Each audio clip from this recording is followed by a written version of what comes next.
Yeah, what's up, DJ Rod? What's going on, man? You alright? Yeah, I'm doing good. How are you, man, today on Memorial Day weekend? Man, I'm good. I'm chilling right now. That's about it.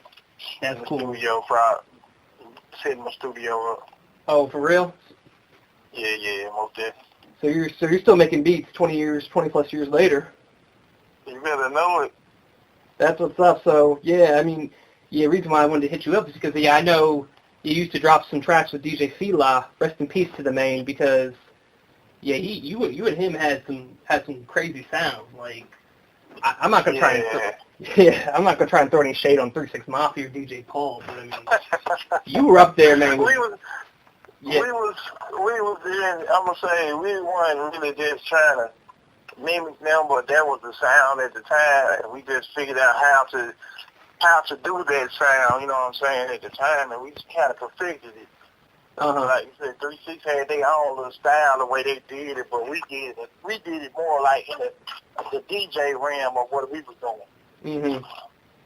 That's what the difference was. Like, they kind of ended up going to being rappers, so it was still more like a DJ feel for us to do what we was doing. That's why we did things like the bass mix, because it was basically like a half mix. What we would do was introduce the our songs to, like, put new songs with the our songs with new songs that was out. Yeah, I could tell. Because I was listening to a little bit of your bass tape number 3, I think it is. And I'm definitely familiar with like the Third World tape of Scan Man. Like that song, you made it. You and Fela were his first producer. He told me, if I'm correct. Right. Right. He grew up here in my neighborhood, and he ended up signing with 3 6 after he did the song with us. That's how he got with 3 6. Once he did the song with us, 3 6 kicked him up. Yeah. The Cooper niggas started coming getting him. Oh, Coop. Y'all used to produce for Coop as well? Cooper niggas used to come get him, and they used to write raps. Well, Gangsta Boo house. Oh, they wrote at Gangsta Boo's house. Yeah. Oh, that's what. Gangsta Boo rapped with us too. Oh, she did before she was on 3 6? Right. Gangsta Boo. Let me say, K.N.A. Scan Man was over there. Who else recorded over there? This probably Tommy Wright got production by T.I. a whole lot. A lot of folks don't know that, but he got a lot of production from DJ Fela. Okay. Wow. Scarface Al Capone he got like 4 or 5 tracks from over there. You know, a lot of folks came through Fela because he was a good guy. He was the guy that you know what I'm saying, that he wouldn't even turn it down. If he felt like he was good people, he was gonna work with you. There wasn't no, you had to have no budget or nothing like that. Fela was just that guy that, you know what I'm saying, that went through a whole lot of people. Yeah, so that's how I ended up meeting him.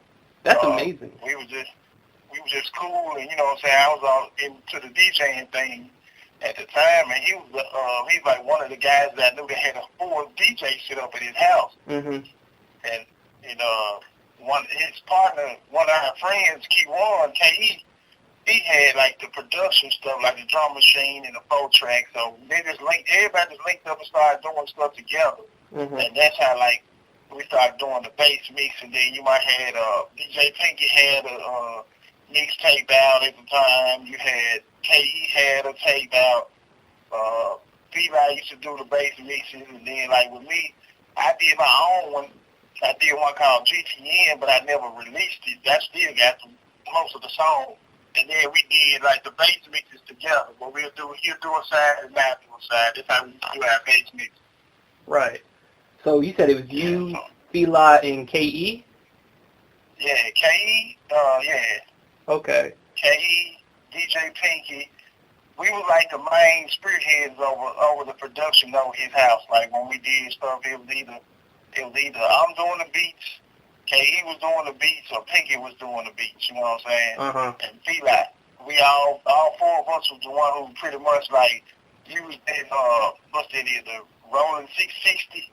I think that's what that is.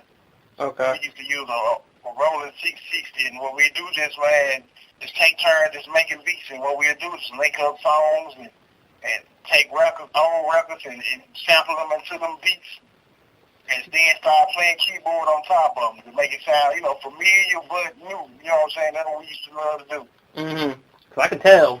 That one song, I think it's the Get Buck mix. You sampled the Phantasm theme song, which Dougie Fresh did, and you sampled the Halloween mix. That whole track got me get to Buck. Like that's the type of stuff I love to bump out of my car because I got that Bose sound system. And it's just, I'm gonna say it for the people who don't know. If you bump an old Memphis rap track like your stuff, or like DJ Spanish Fly, or any of that stuff right there, it's gonna blow your system. It's gonna toast your subwoofers because that stuff, bass. You guys have the bumping bass right there. Like y'all are the foundation of why these cats in the South love to bump that bass. Right, cause see, it came from us listening to DJ Magic Mike. You know what I'm saying? He was he had that Feel the Bass song that everybody used to play a long time ago. It was, oh, yeah. That was the first 808 keyboard that we heard of. Because, everybody used to use the 808 that was on the Roland. We didn't think about on the keyboard. So, he was using the bass that he was playing on the keyboard, so his bass was so much longer, and they was more in depth. Like, our 808s was more than punching. They was kind of just hits. Yeah. His was like, he was playing melodies with his bass. Yeah. There wasn't nobody doing it at the time. Except for Paul. Right. Yeah, DJ Paul. Paul was doing it because he was, like I said, we was all listening to the same record, so we kind of figured out at the time this is what's going to make people like our stuff. If this is what's in rotation right now in Memphis, and they won't play our stuff, why not make our stuff sound similar to theirs, and maybe they'll play our stuff. That's what we was doing. We was like reproducing what was already done. Right. Yeah. Like Rodney on Joe Cooley. That's why all the 3-6 took a lot of that stuff because that's what was the hot song back then, and they wouldn't play our stuff, so we had to almost take something from that'll make it, oh man, that sounds like Rodney on Joe Cooley, which it would be, but we're taking it and changing. Yeah. Like, oh my, yeah, so that's what we had to do because like I said, at the time, radio stations would give you the runaround. I don't care how big you were, they would give you the runaround that you were paying them. Mm-hmm. It would be like having the hottest song in the club. If you ain't filling their pocket with no money, the DJ wasn't going to play you unless they felt like that they can make money off of you. That's how it was. It still is right now, I'm just being honest with you. Oh, man. It's just we were just young and didn't know, you know what I'm saying, and it just gave us we just had an outlet, and our outlet, to be honest with you, was we did Bass Mix 3. I didn't think it was going to go that far because we had did it, you know what I'm saying, we did it just like Paul and them, like we all was doing the same thing. Paul and them was buying tapes from H&W, that's where everybody used to get their stuff duplicated at. And they'll get like 1,000 tapes, we'll get 200. We couldn't afford 1,000. There was nobody even thinking about just really, we weren't even thinking about just trying to go mainstream to be our own distribution, you know what I'm saying? We just thinking like, okay, yeah, we just get a couple of hundred.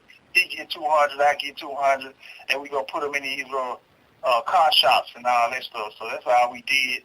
And then we ran into a guy named OB, Oscar Barnes, OB Records. I don't know if you got any of his stuff. But he was the one who put out the legendary Lady J. Okay. And he put out Big Mark, and he put out Pinky, Hard Time, all DJ Pinky stuff that made it, that kind of got nationwide. That's why we had a guy named OB. He had his own record label. He had bought Skinny Pimp old studio, and he was a dope boy that had got a dope charge, and he ended up, man, being on papers for so many years. So when he took his money and flipped it and did this record label, and he was the guy that took our stuff from Memphis to Miami, Memphis to Atlanta. You know what I'm saying? He the one took it and got it where it got exposed. Cause I never knew it got exposed until Fela called me and said people from Miami was calling him, wanting to sign him to a record deal. I'm like, dude, they just calling you playing on the phone. These folks ain't trying to do nothing. Mm. So you said, so, yeah. So, yeah, like I said, dude, Oscar Barnes was a dude who kind of got the legs under our stuff and moved it around a little bit more. Cause we was really locally, probably Mississippi, a little Arkansas. We was, you know what I'm saying, Memphis, and we was like, I would say like core of nature. When you come to Memphis, you'll be like, I want to hear Paul, I want to hear some Squeaky, maybe some. Who else? DJ Fela, you know what I'm saying? Then they come down to the D-Line and the Pinky and the Rod and all that. Yeah, you said that was O.V. or O.B. who went to Miami? O.B., like Oscar Barnes. He was here. He was based in Memphis. Okay. But he was the one who kind of like got out and he went to all like the Freak Meets and all the bike weeks type stuff, and he had those tapes circulating out there. And that's how we really took off like that. Like I said, I really didn't know until Fela told me, and we was kind of we were still feeling like, man, that's a joke. Those folks calling you, they ain't talking about nothing. They playing. Well, dang. So, you know. So that sort of, that moved your sounds over a little bit to the east, the southeast then. Yeah. That's right. So, wow, we had a nice little following just from that one, basically street tape. You know what I'm saying? We had more than that before, but basically street is like the one that everybody got. Okay. So we did I think we did 3 different volumes, and basically street was called Third Word because that was our neighborhood. And that was the name of the little rap group that I had. That was called Third Word, 3WC. So Third World is the name of your neighborhood? Yeah, that's they named the neighborhood. Third World. That's crazy, because I heard GCJ shouting that out on his Killer Clan mix, and I thought he was saying Third Ward, but okay. Wow, that's crazy. It's a Third Ward here, too, and it's a Third Ward, too, but Third World is like I said, Homeless K.N.A, me, I'm trying to think who else that came out of Third World that was young back then. Like I said, me, my partner, Lil Ant, JDC, all of us came out of here. Mm-hmm. Yeah, so it was pretty cool. I ain't never stopped producing. I just kind of tried to figure it out. Like the stuff that we was mixing, I was trying to change up the production. But I still am Memphis. Like right now, I go to all the beat battles. I'm a legend at the beat battles. I always give some Memphis beats. I be the only one give them that strictly that Memphis sound and stuff. I give them in '94. That's what I call it. Mm-hmm. Okay. Yeah, so you ever think about remastering any of your old tapes? I can't. Like, I got my partner, Mac. My partner, Mac, he actually have all the old tapes. He usually keep a hard copy of everything we did. And he'll call me at Blue Moon and let me hear some of that stuff. I just be like, man, that's crazy. But the problem right now is I can't find the 8-track that we recorded on. I bought it once, but it had a couple of tracks that wasn't no good, so I had to send it back. So that's my problem now. Like, I still got a lot of old stuff that we did. Like, I recorded with Womack, the Almonds. He came from DJ Fela. Lil Chat came from DJ Fela. Yeah. So that's his sister.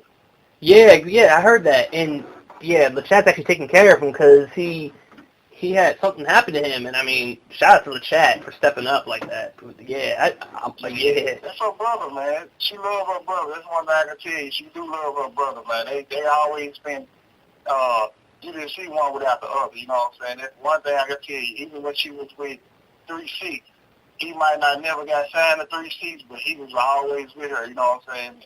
And she just returned that favor, you know what I'm saying? And that was one good thing about that. I have to say that they are real family, you know what I'm saying? Because like a lot of folks get money and act different, you know what I'm saying? She did. She makes sure her folks good. Mm-hmm. That's amazing. Yeah, I'm telling you, there's so many people. I'm going to say, Memphis is so small that we didn't touch so many people already. And, you know, they didn't got big and did whatever they doing, you know what I'm saying? But we all came, like, out of the same little network of people. Right. Yeah, y'all.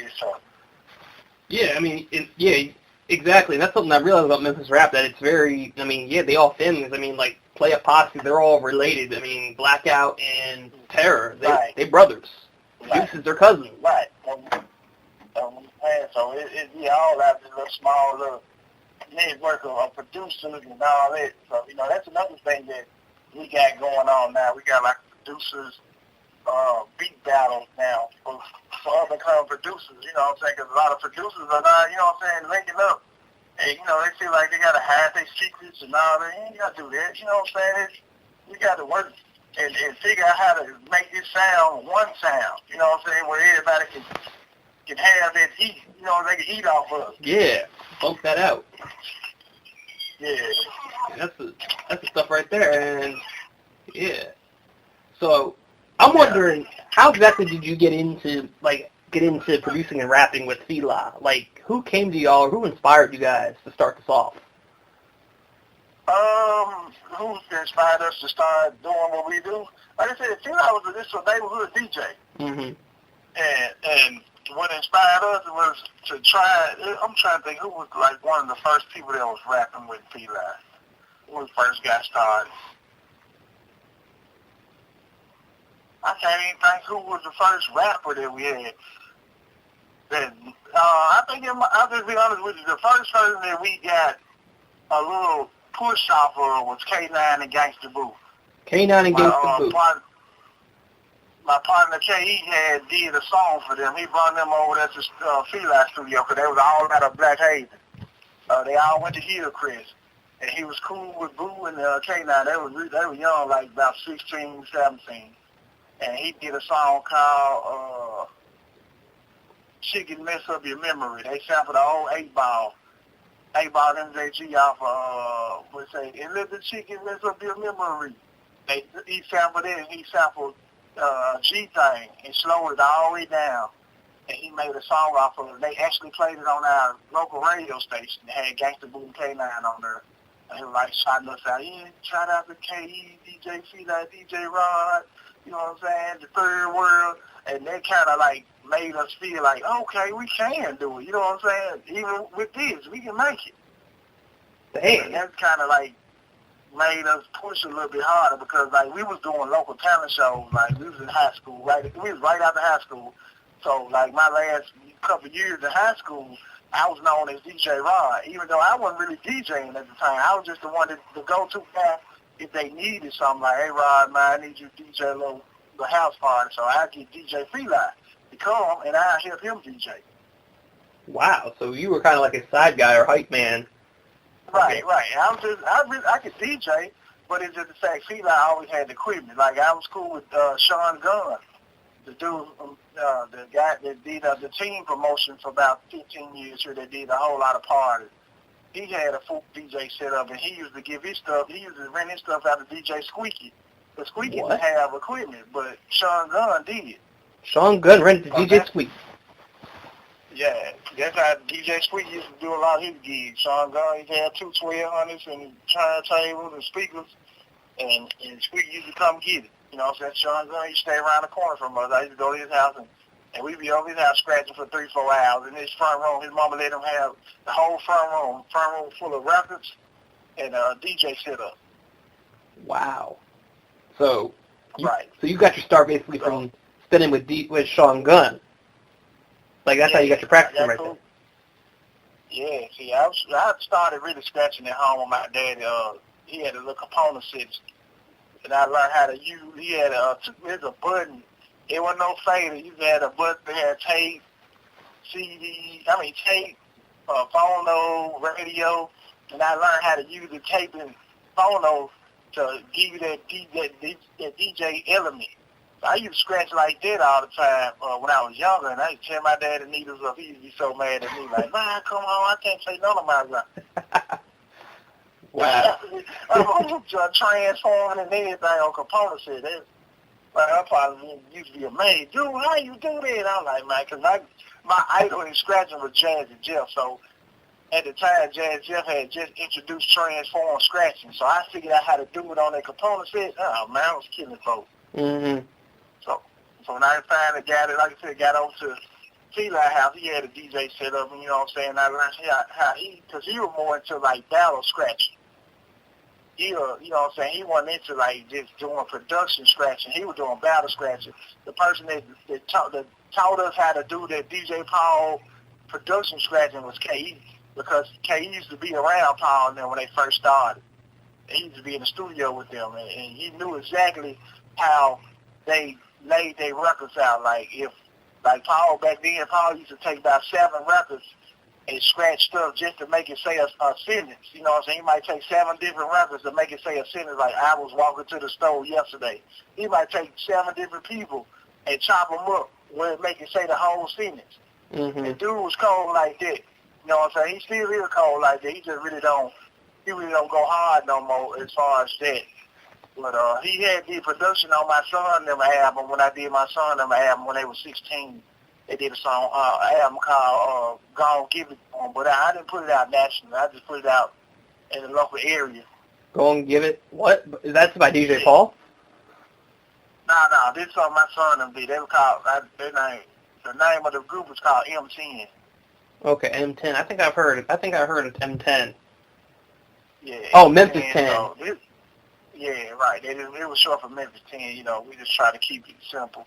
But he helped me with a lot of production on there as far as writing, scratching, and all that type of stuff. But I had got to the point where I wasn't even scratching anymore. I was just strictly doing production, trying to, you know, work that production thing, because scratching ain't nothing to do. Yeah. I mean, we could scratch, because I've heard some crazy scratching out of Memphis, especially the song Anyone Out There. Like, that first, like, that weird sound effect in, like, 15 seconds into the song, I didn't know it was a man screaming. Like, Paul scratched the mess out of that record. Like, right. Which is the scariest thing ever. Like, I found, I'm like, what? Like, yeah. I'm telling you, these guys scratching the hollering, scratched that to death. You did. It comes out with that weird effect you hear about. Like, I thought that was something else. I'm just like, okay. Like, y'all had that made. Like, that's just, dang, that's really something right there. Like, man, that's the thing. Like, that's why Memphis rap, in my opinion, the old school Memphis rap is underrated and forgotten, because you got people like Migos out here, Future jacking your city style, and yeah, that's true. That's true. Yeah, it really. I'll be honest with you. It's never been forgotten, because the culture is always been here. It's not letting, they won't let it out of the city. Like, we got this thing called Memphis juking here. Mm-hmm. They really don't dance to nothing new. They dance to all our old songs. They don't dance to the new. They might dance to a few new songs, but Memphis juking is dedicated to the old school. Like, they really, if you look it up, it's on Facebook. You see, like, Memphis juking or Memphis Dance World. And if you look at most of the folks that dance, and every time you see them, it's an old Memphis song. It might be some Tommy Wright. It might be some old 3-6, old Squeaky. They still dance to it, because, you know what I'm saying, that was a mode. You know, you can't really get into that mode. Nah, it's bucking and jucking and chopping. Like I saw some of the best jucking to Paul with the 45. Like, that song gets you buck. I mean, it always says, now my niggas, now my niggas, now my niggas, now my niggas get real deep, get real buck. Like, I'm trying to learn how to juke too. I mean, I'm from Pennsylvania. I'm just like, hey, if I start doing that, everybody's gonna start doing it up here, because we got some buses up here in the north. So that's true. That's true. Cause that's like you said. That's what the production's doing, right? That's what they do on the production now. Mhm. Some buses. Everything that we used to do, they're doing it. Yeah, like, they got the triplets, they got your heavy, you got that slapping bass right there. I mean, they try to talk like they're from Memphis sometimes. I mean, they don't say, what's up, man? I mean, I say that from time to time, but people don't see the significance, the reference to it. Like, I'm Lil Buck. Like, I mean, I know, if I hear, what's up, man, like, sampled on a Memphis track, I know that's Lil Buck speaking right there from that old Backyard Posse 666. Like, y'all got that, yeah, it's just, and I mean, I don't know. Yeah, Memphis has its, like, identity, and it's just, I guess it's just that, I mean, I hate to say it, but it feels like you and Fela's music is kind of forgotten. I mean, you guys are part of that tier that's forgotten versus 3-6 and some other people. I mean, 3-6 is mainly, like, the god tier to everybody, but it's like, whoa, but you're forgetting about the people who started it, like you guys, Spanish Fly, Blackout. Because it's like I said, it just, I don't think that we were forgotten. It's just we weren't part of the business plan. Let's say that. Mm-hmm. If you weren't part of the business plan, you're not going to be able to get outside the city, and that's just basically how Memphis is. And that's always been a persona. If you ain't part of the business plan, you won't get outside the city. Mm-hmm. And we got plenty of rappers now, plenty of producers. We got, I'm talking about, it's so many people, it's ridiculous. But the fact of it, if the city, I ain't gonna say the city had to get behind you, but if you ain't part of an organization that can take you further than Memphis, well, you're gonna have trouble. Mm-hmm. That's what it is. Like, we all trying to get there the same way, and we all getting screwed by the same 2 or 3 people. Yeah. And that's what I hate. It's like we all going through. It's like we all go through the same little vicious cycle of getting screwed. Like, you spend $200-300 and get your beats heard, and then it does nothing for you. You go get in a competition or something somewhere, it does nothing for you. You know what I'm saying? Only people that makes it out is those that get pulled by those that's already out. Like they got this Block Boy JB dude. So what they doing with him, they just trying to they trying to make a Memphis movement through like 2 or 3 people. Like you said, they missing out on the people that help scope these folks. You know, they make them what they are, but they just gonna pick out the people that they can make money off of. Mm-hmm. Yes, it's a business. I mean, my homie Marcel out of Atlanta, shout out to him. He talks about how the music industry is 60% business. I think that's what he says, and 40% talent, I believe. I forgot exactly what he said. But it's more than that. It's like you don't have to have talent. It's been that way. It's all business. Mm-hmm. If you ain't got no business going on, nothing you can sell, merch. If you ain't got nothing like that, you don't make no money. Mm. So we all the stars that came here from Too Short to UGK, they all say the same thing. You in Memphis, stay independent. People don't believe that, but it's been said since the early 90s. When E40 was signed with, I want to say Sick With It, he had his Sick With It record. That's what he told Scarface Ave. Scarface Ave signed with him, and the only reason he really took off because he did something on his own. Mm-hmm. Tommy Wright is the #1 artist. I think he might be #1 artist, selling artist for Selecto Hits. Yeah, Tommy Curry. Yeah, he moved up there. Mm-hmm. I mean, he's one of those people. I mean, yeah, he's up there with 6, but I mean, honestly, I can't name how many times I've ever heard a Tommy 3 track. Or, I mean, Right. Exactly. He worldwide though. That's the difference. Like Paul and them was with Selecto and with a main record label, a major record label. So they had both ends. Like when the record label didn't want to put out their stuff, they'd put it out under Selecto. Mm-hmm. So that's how they really had got their wings. Because whatever the record label they want to put out, they just put out on Selecto. Then they go back to doing, they putting out a Paul and Juicy Volume 2 on the Selecto. So you get the 666 music on Selecto, and you get the 3/6 music on the mainstream. That's how they did. Like I said, that's strategy. That's what I'm telling you. Like Memphis, we don't have businesses that strategize like that, and that's how they made it out because they had different avenues to make that. Like with Memphis, you just basically got one way to make it. You gonna rock with this DJ and do what he wants you to do, and go to every show he wants you to go to, pay to get on, pay to open up for Young Cheesy, that type of stuff. Man, ain't nobody doing that no more. We lost too much money. Right.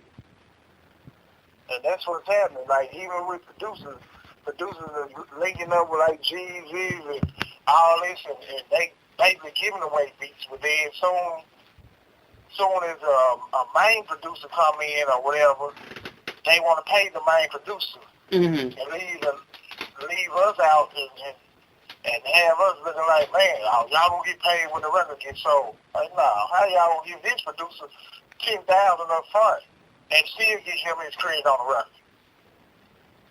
Yeah, I guess that's how it works. I mean, they just want to, I mean, yeah, the DJ gets paid heavy, the rapper gets like nothing, not really. It's just, Right. That's the business right there, I guess. And I think that, I'll be honest with you, that's the main stake here in Memphis is we don't know the business, and that's why I kind of like, I'm back and forth from here to Atlanta. Right. Like Atlanta. That's why I'm back and forth from here to Atlanta, because I feel like the business is in Atlanta, but the talent is here in Memphis. Yeah. And you have to learn both to be able to market something, you know what I'm saying? Because Atlanta is about marketing. They market to all genres, all people, all walks of life. Sure do. Memphis is only going to cater to what's going to make money right now. That's the only thing Memphis is on. It's interesting you say that, because it just shows that Memphis is on the style, it's perpetuating our culture of instant gratification. We want it now, we want it now, we want it now. Right.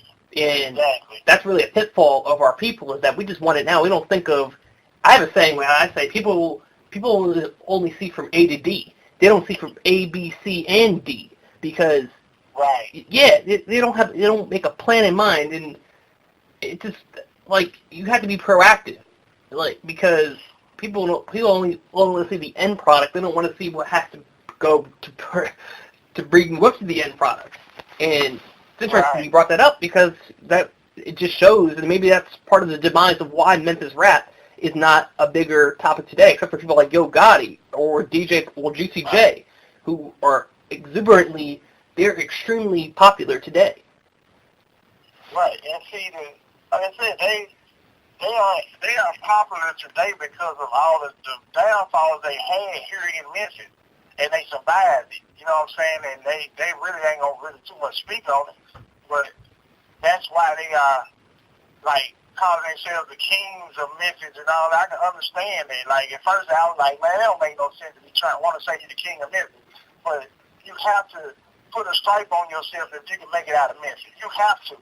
Like, we can go to Atlanta and get a deal. That's nothing for us to do.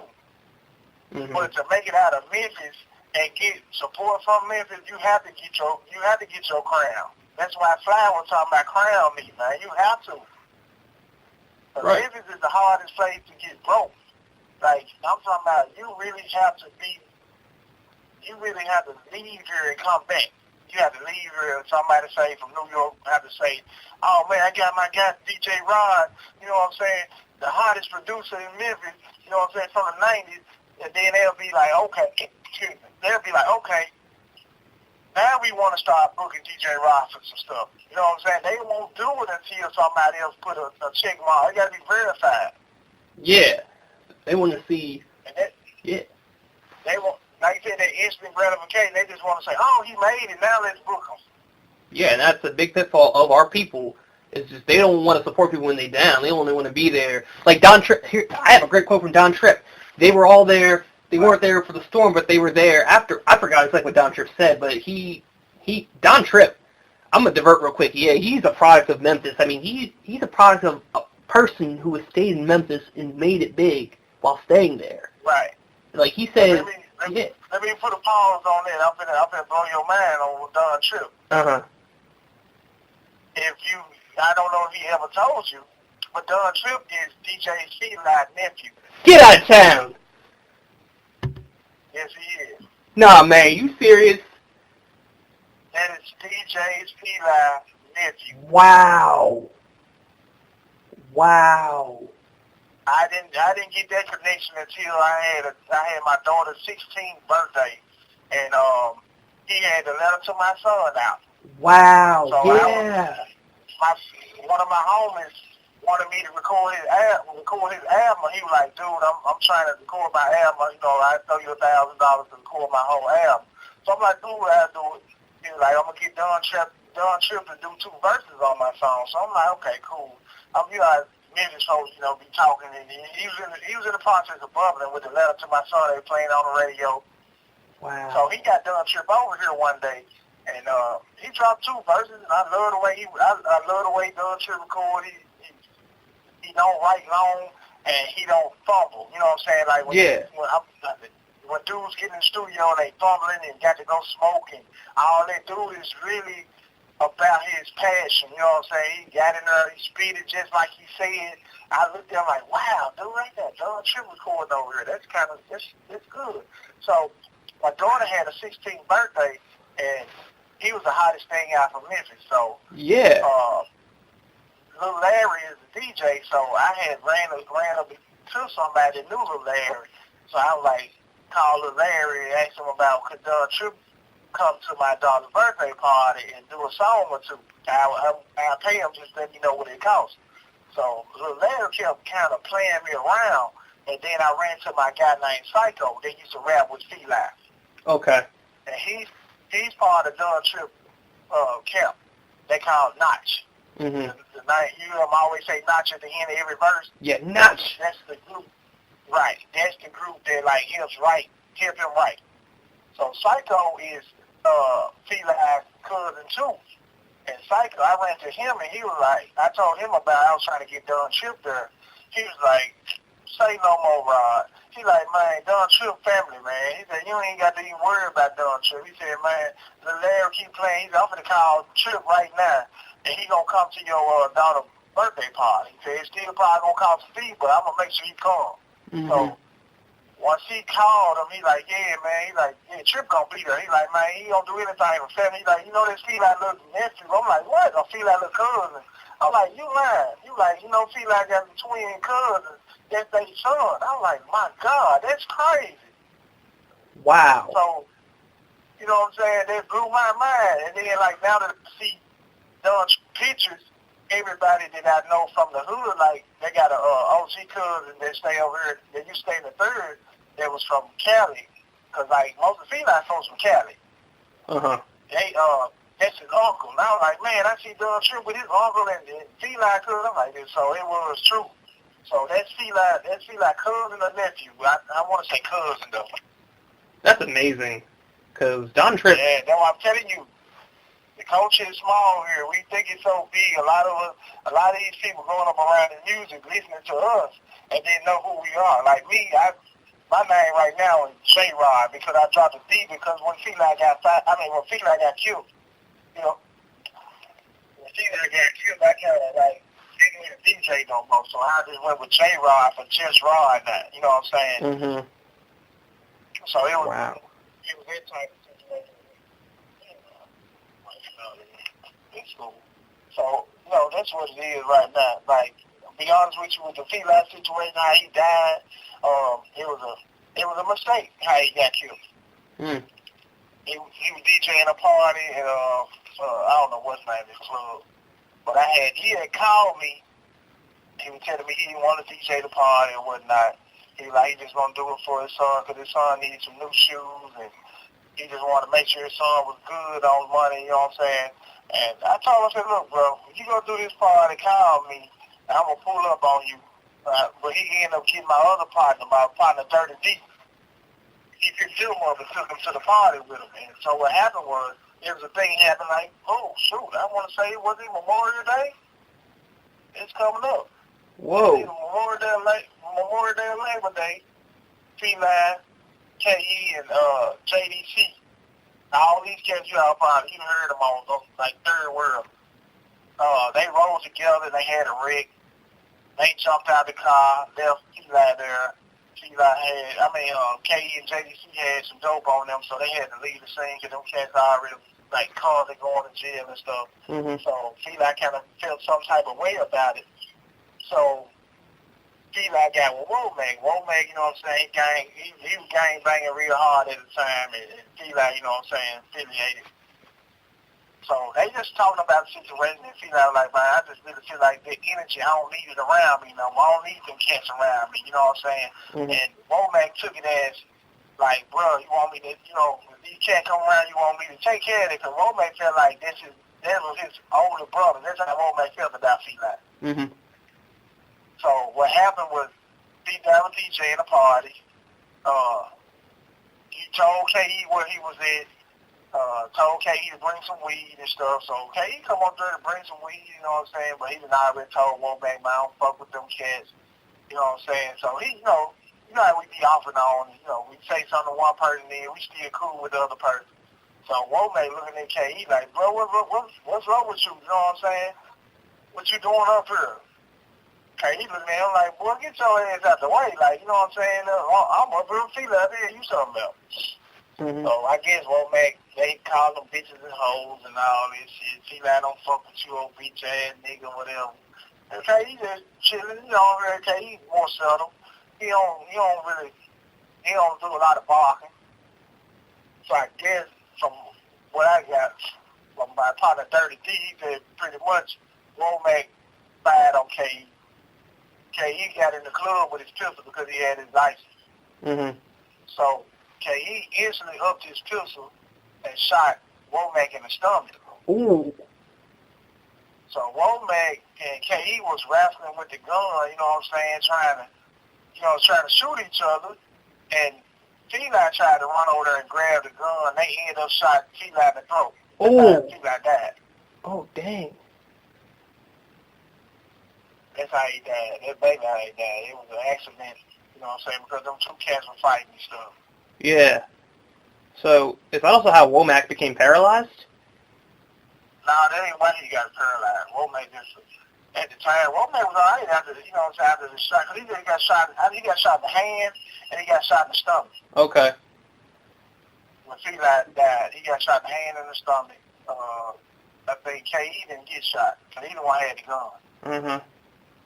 So, pretty much, like I said, Womack got paralyzed because of him. He was, I don't know if it's true, but from what Pinky told me was Womack was drinking, Mm-hmm. and he slipped and fell, and that's how he got paralyzed when he was drunk. Ah. You know what I'm saying? You know what I'm saying?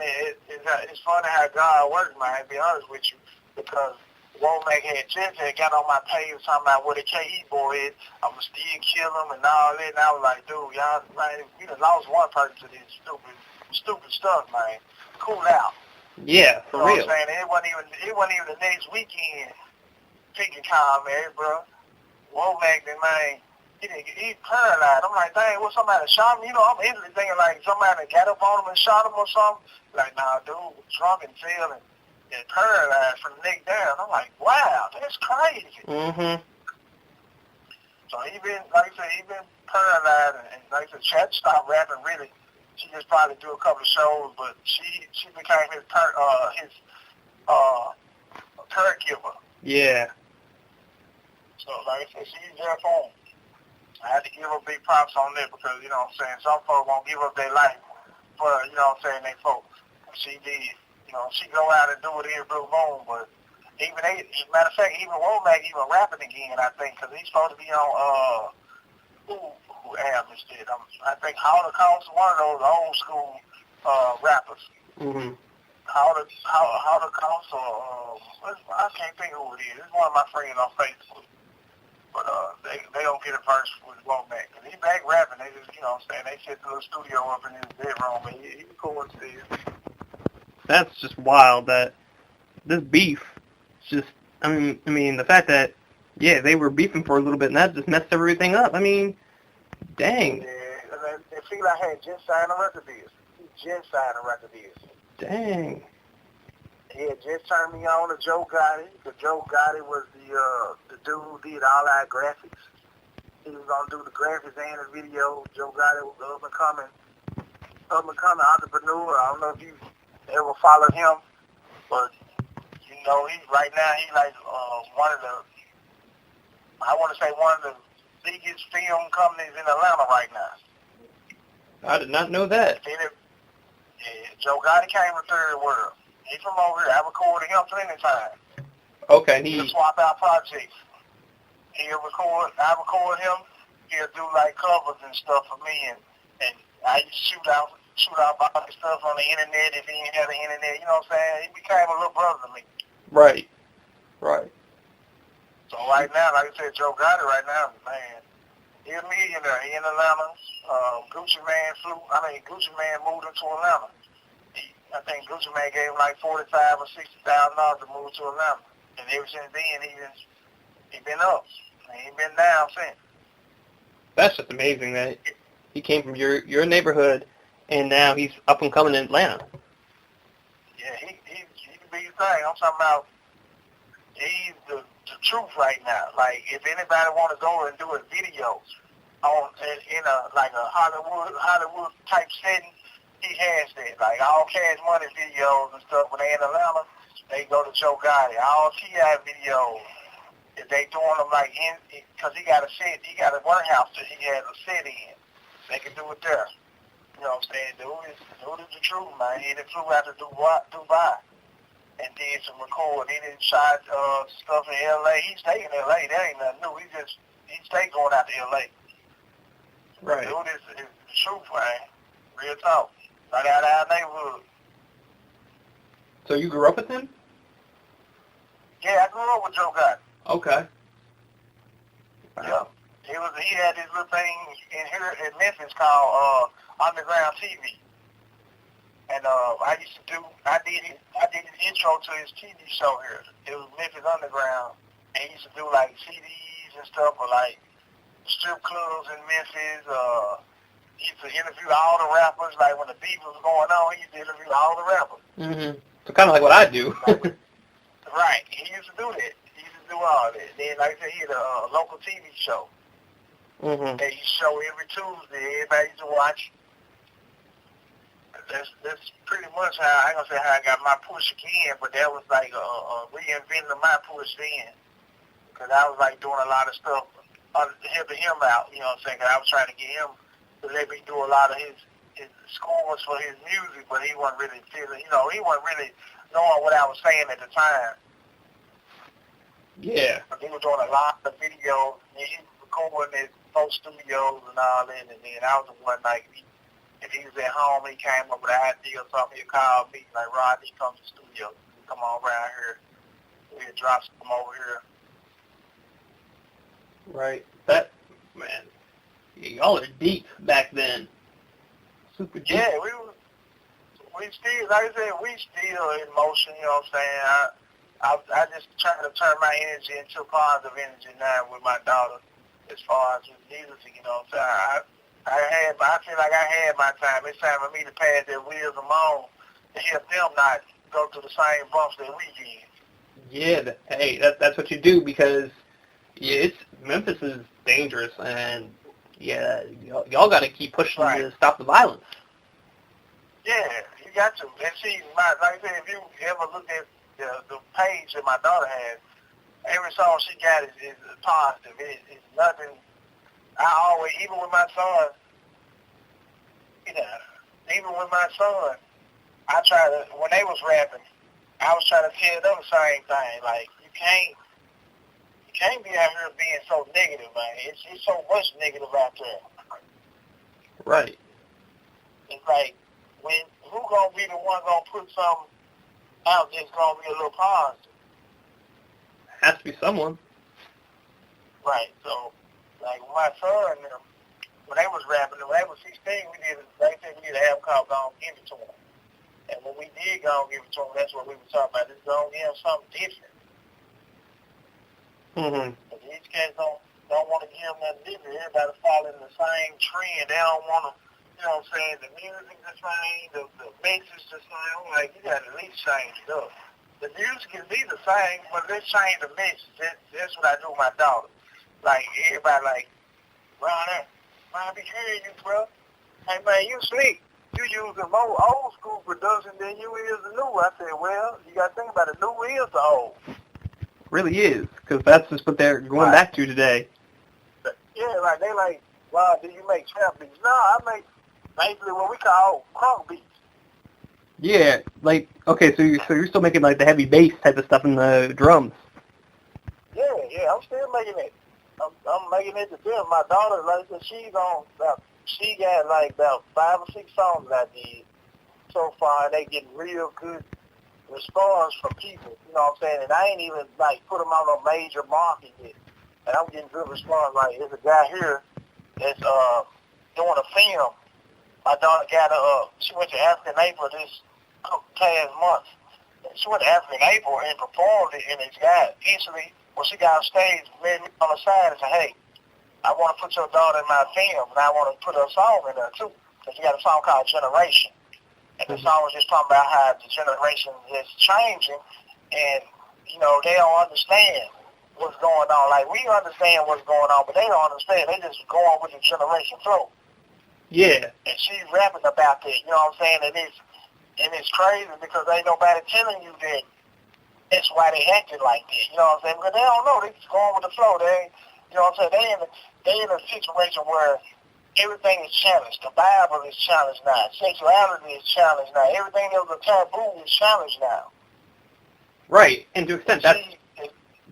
Yeah. You know what I'm saying? So she touching on stuff like that, like, you got to really be in the now. You can't be talking about what it used to be. You know what I'm saying? If you still talking about what it used to be, then I call it your time machine is broke. Like some folks' time machine is broke so early in their life that they don't know nothing but when the best times of their life. And some folks is 20 years old and now they 40. They don't know how to get past 20. You know what I'm saying? They ain't know whatever they did at 20, they still doing at 40. Yeah, they're still trying to go back to the style, and I mean, obviously, I could pull an example of who was trying to do that, and you probably know who I'm talking about, but, because that's, exactly what you're saying. It doesn't sell anymore because they're just trying to go back to 1991, and it's like, that's all they're trying to do. Yeah, and I mean, that's cool to an extent, in my opinion. It's just, you can't take it all the way back like that, though. Like, it's not going to sell. Like I said, you can use them as pointers. That's what I do. I use my music as pointers. Like, okay, y'all remember this old beat. I take something like I said, I might take Rodney or Joe Cooley and play it and change the keys up a little bit. But when you hear it, you're like, oh my, I never saw them sound like this. Mm-hmm. And then, like I said, just add a little trap, a little noise in there, like everybody using the trap drums. And then now I got the older people attention, I got the younger people attention, and then I got some positive people that's looking for something positive, listening to the vocals, to the words. Right. You know what I'm saying? So like I said, I'm trying to cover a whole lot of spaces at one time instead of trying to be in one little ball like everybody's doing right now. Everybody's trying to be in the same ball. I'm gonna make a song that sounds just like the last song that's on the radio. That's what everybody's doing now. Yeah, it's just the same recycled stuff when it's better to go back, but repeat that, but change it up. And I mean, and another good example within Memphis rap, I know the Crime Clique, they got back together when Lord Infamous was alive. After Lord split from 3-6, they opened Black Rain with T-Rock, and they had a song called Ism, and Lord snapped on that song. Don't get me wrong, everybody snapped on that song. Now, Mac Monteith, he used to be on the Crime Clique with his brother, Two-Tone, if you're familiar with him. They're both from South Memphis and Magnolia.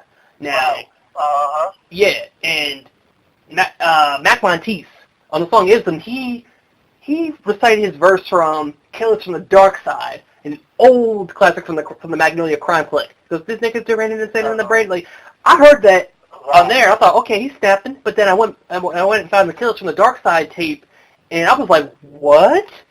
He went there and snapped. Like, that's exactly what you're saying right here, is that you're taking it, but you're just putting it back in, but the newer beat, instead of recycling the same thing over and over again, you're going back to paying homage. That's what it's coming to. Yeah. Exactly what it's coming to. It's like Zerk is trying to read. It's like all the, I'll be honest with you, so they know Memphis is hot right now. All the people are trying to read that. But what I don't understand is, we are legends, right? But you can't, it's like you can't come from being a legend to trying to be an up-to-date star. See, that's what I don't get. And there's a lot of legends are jeopardizing their throne trying to be relevant again. There's a lot of them out there that like you said, they taking their old songs and they trying to bring them out like people going to like them. They not going to like them. That's why they ain't listen to them in the first place. Right. Just put your input on somebody new and help them along. Like, give them one hit. You ain't got to out there, don't think like me. I ain't got to I don't have to have a whole cheesy album. You give me one beat on cheesy album, you going to know my beat from everybody else's stuff.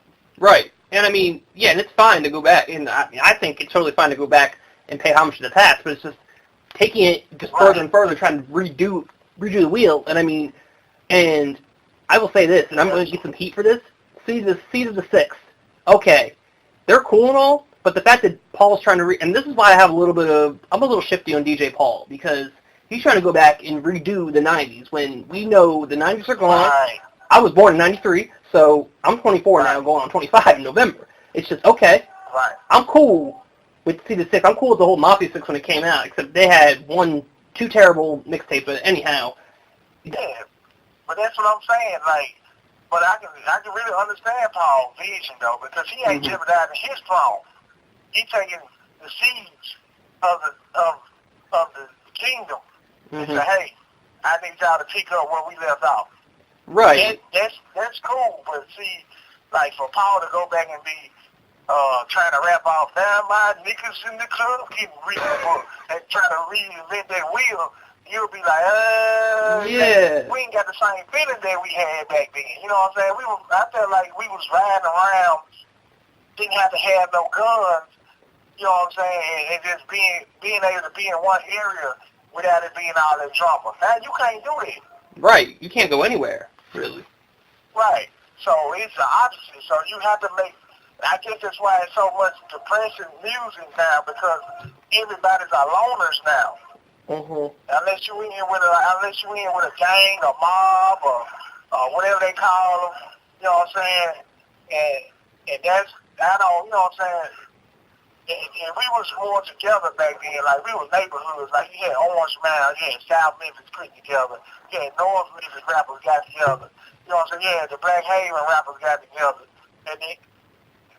You know what I'm saying? You know what I'm saying? I feel like, man, sometimes you can't jeopardize the throne, and I feel like Paul, he's smart on that end. I don't know who put Paul up on business, but that's one guy that has always been first. As far as talent, he wasn't studying talent. I had to give him that props on that. You know what I'm saying? Because there's so many people want to be stars, and they're jeopardized not keep nothing to be a star. You know what I'm saying? Yeah.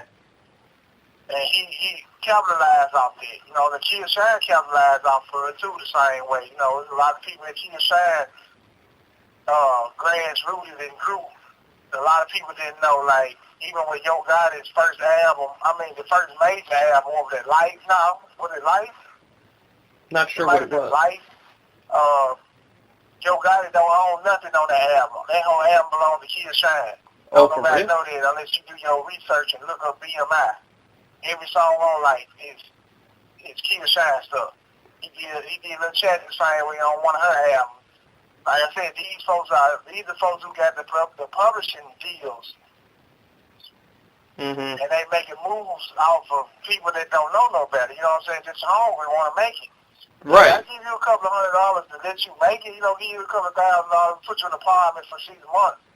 But I want to be getting the long term. You can get this little money now. I'm going to get the long term. And Paul been getting that long term forever. Yeah, and royalties, because they're part of the sex. Right. And I mean... So, you know, I had to give him that because he was on that part of the business. I don't know how, but I don't know who put him on it, but he was on it early. Yeah, he was. It's just, yeah, I mean, props to him for working good business now because, I mean, back in the 90s, if you ask some people, they'll say he was on some shady business, and I don't know if it was shady. It was shady because we didn't know. It was never shady on his part because he didn't care to know. Oh. That's how I look at it. Because when you signed that contract, like, I did the same thing. I ain't gonna lie to you. I was at the point of signing with So Def in probably 2000, I want to say 2004. I had a young artist named Young Flo here in Memphis that my guy from work had brought over here to my house. It was summertime like now. And he said, man, I got this guy named Flo, you know what I'm saying? He's 16 years old. Man, the hottest rapper in Memphis. You know, I'm like, whatever. So he bring him to my house. He's like, Rod, just put it on any beat you want. Dude is going to kill any beat you play. So we sat in my studio about 2 hours strong. I'm just loading up beats, shooting them, shooting them. I'm sorry, every beat he on them. And I'm vibing with him. Like, yeah, okay. Yeah, he ain't on no 16-year-old level. He on 21-year-old level, talking about, you know what I'm saying, getting money, investing, trying to get buy houses, real estate. He on that already at 16. So you would think he was 21. Okay. So I tell my partner who brought him over, I said, okay, I'm cool with you. I like you. I like what he got. I said, guess what? what we'll do, I said, we trying to get him a deal. I said, I got a partner that writes for So Def that's here in Memphis that probably can walk this in for us. You know what I'm saying? We can do a couple of songs. I'm going to send it to him and see what he say. So we did like 2 or 3 songs. I did 3 songs. And I told my partner about it. I said, bro, I got to call you, man, and I got to let you hear this dude that I'm working with, man. I believe he going to be one. You know what I'm saying? So he was like, yeah, you know how they think when you say rappers, because he's a writer for R.I.P. Mm-hmm. So I played the first couple of songs. He come on my house, man, look at me, he said, yeah, bro, we need to get him in my studio, too. I'm like, okay. So we ended up getting him in his studio, and they did a couple of songs. They did more like a New York feel. Like I did the South feel. He did more like a New York feel for him. Because he rapped like a Jay-Z and a T.I. and a Memphis dude mixed together, like all 3 together. That's wild. So he ended up sending it to Michael Malden, that's Jermaine the Priest's daddy. He's the one who was over like I want to say the production of So Def, like all the concerts that came that had anything to do with like the Scream tour. His daddy was over there. All the SWV and Escape tours, he did all it. He was the main money behind Jermaine the Priest. So he sent it to him, and man, it was like probably we sent it to him like on a Monday. We heard back from him Thursday with him singing the song on the phone, rapping the verse. I'm like, no, okay. And we did this in my basement. I'm talking about we didn't get nothing mastered. I mixed and mastered my own stuff in the house. Didn't really too much know what I was doing. I just knew from being a DJ what sounds good. You know what I'm saying? That what made me start recording. Because I learned how to level those sounds out real good. Mm-hmm. So we heard back from him Thursday. He was like, dude, I want y'all to fly to Atlanta for my birthday or whatnot, and then, you know what I'm saying, I want y'all to meet the So Def family. So I'm like, wow, this is cool. So we flew down my birthday weekend. My birthday weekend and Michael Mall's birthday weekend the same. So it was like right before Halloween. We flew down there, we went to the studio, we met all the folks So Def, Janet Jackson. You met Janet Jackson? Yeah, man. I'm telling you, that was my first experience in Atlanta. So I knew when I went to Atlanta that first time how much business meant to them. You know what I'm saying? That what made me start keep going to Atlanta to keep it fresh in my mind. But I have to, because when I stay here I get stagnant and ain't nobody moving. Like Atlanta is so business that they moving. You see folks walking in Atlanta, you know what I'm saying? In Memphis you don't see people walking up and down the street.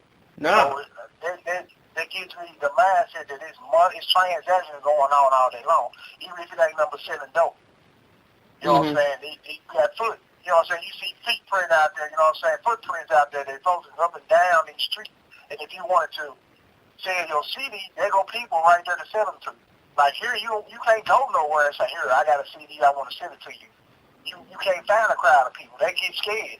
Yeah, they probably gonna think you're gonna try to sell them some dope or something, or kill you. Right. See, in Atlanta, you got that much traffic down there that you can go down there with 1,000 CDs and make some noise. You can go to the strip club and make some noise, and they'll play your stuff with rappers that made it, and they'll be asking you, bro, where you recording at? Where you staying at? You know what I'm saying? I want to get you in the studio tonight. That type of atmosphere is in Atlanta.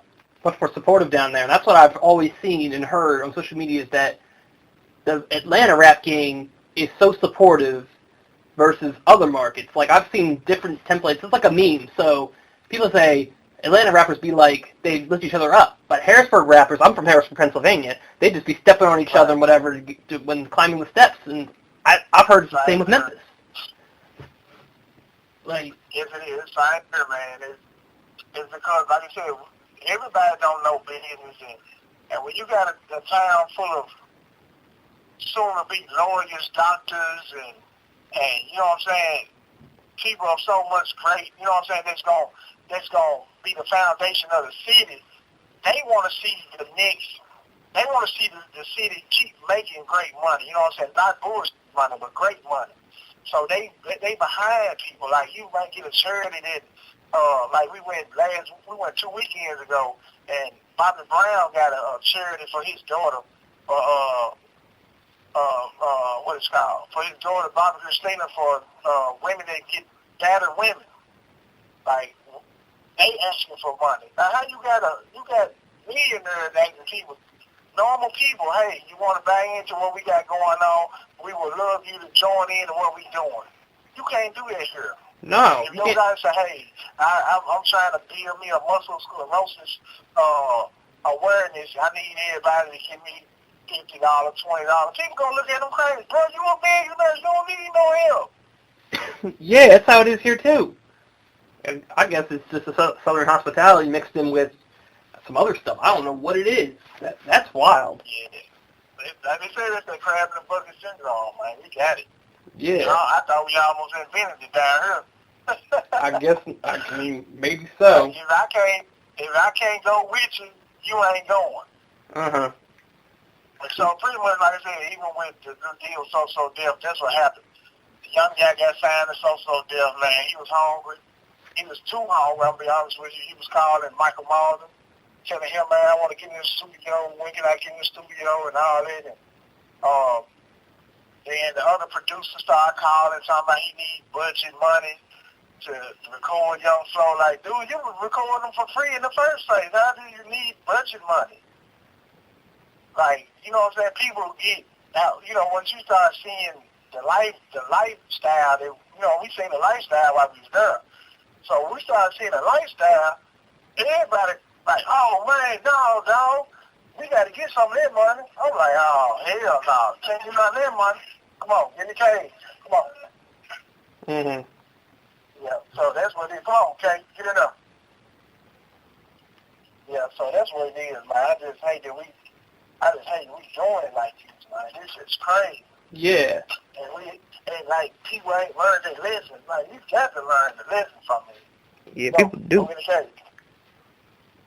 Now, I just want to ask, who was your inspiration for you and DJ Fela? Like, who inspired y'all? I told you, with the DJing, the DJing was, the DJing part was Jazzy Jeff. Okay. As far as production, be honest with you, with production, it was just us trying to make a new sound out of the old stuff. Yeah. You know what I'm saying? So we had like Magic Mics, and we love Paul, we love Squeaky, you know what I'm saying? They kind of put us on that sampling phase. We was sampling, but like with them guys, they were sampling, but they heavy. Mhm.